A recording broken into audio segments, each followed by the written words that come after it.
Bom, pessoal, eu fiz uma enquete, né, falando da distrofia de Cones, e aí a maioria das pessoas falaram que não conhece, como eu também não conhecia, tá, até chegar o laudo pra mim.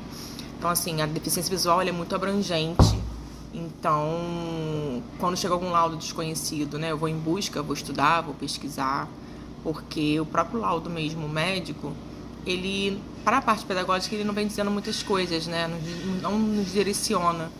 Então a gente vai buscando e vai aprendendo, tá? A linguagem que eu vou utilizar com vocês aqui é de uma linguagem de professora, não é linguagem de oftalmo.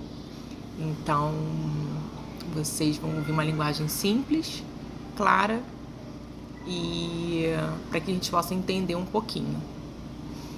Bom, gente, a distrofia de Cones, ela é uma doença retiniana, né, hereditária. Então assim, a pessoa já nasce com essa doença. Pode ser que essa doença ela se estacione, pode ser que ela evolua. É uma doença que ainda, né, não tem cura.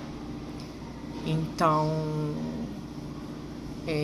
a gente, na nossa retina, nós temos células fotorreceptoras, né, que são os cones, os bastonetes. E os cones, eles são responsáveis pela nossa visão central.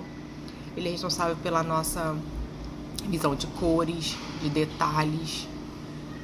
Então, para a parte pedagógica, a nossa visão central é muito importante, porque a gente faz leitura, a gente escreve num caderno. Então, essa visão central acaba sendo muito importante, tá? Os bastonetes, eles são responsáveis pela nossa visão periférica, tá? Que é a nossa visão lateral, que a gente faz com que a gente ande, se locomove, corra. E já os cones, eles são responsáveis por essa outra parte, tá? Então, o que acontece? As pessoas com distrofia de cones, ela vai ter muita fotofobia em relação à claridade.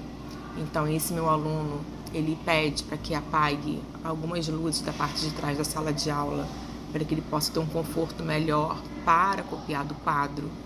O médico receitou para ele um óculos lupa, eu até postei esses dias, para que ele possa copiar do quadro, somente para ele copiar do quadro. E aí nós, professores, a gente vai fazer o quê? Vai tentar trazer um conforto para esse aluno em relação à escola, tá? Na parte pedagógica. Então, enquanto ele tem essa visão, né, a gente vai fazendo esses ajustes. Então, o que a gente oferece para esse aluno? Na sala de aula, a gente vê o melhor lugar para ele sentar, né? A gente pensa em estratégias como os cadernos. Então, assim, um caderno de pauta ampliada, com aquela linha mais escura, um espaçamento maior, foi muito bom para o meu aluno. Ele ficou encantado com o caderno, né? Facilitou muito a realização das atividades. Então, trazer para ele um descanso visual, né? Vamos lá, 30 em 30 minutos, dar um descanso visual para ele. Ou então dar um tempo maior para realizar uma atividade. A questão da ampliação de letra, né? Esse meu aluno precisa. Então, quando a professora faz algumas atividades impressas, a gente solicita para ela o tamanho da letra, a fonte, né? Que é uma fonte sem serifra, que a gente fala, que é aquela fonte mais limpinha, geralmente é alta Roma, né?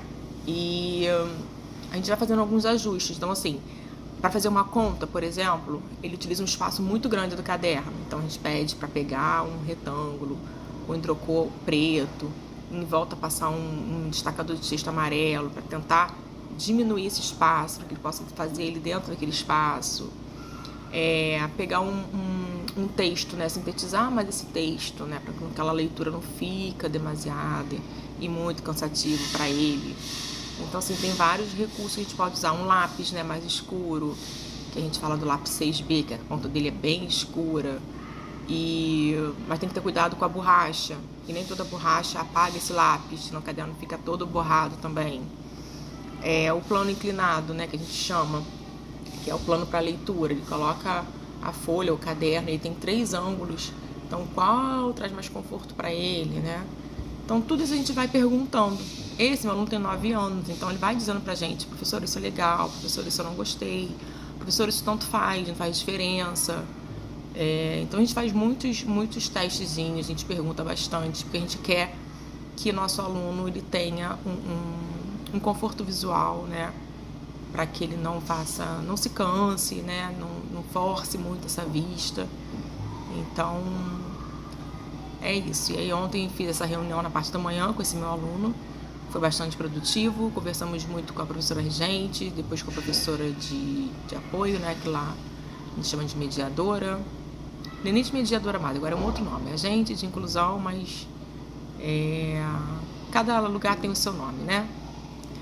E com a diretora também, então foi uma reunião bastante produtiva, tá? É mais ou menos isso. Espero que vocês tenham entendido mais ou menos aí a questão da distrofia de cones, tá? Em que eu puder ajudar. Se vocês tiverem mais alguma dúvida, é só vocês me perguntarem aí, tá bom? Se eu não souber, a gente pesquisa juntos. Um beijo!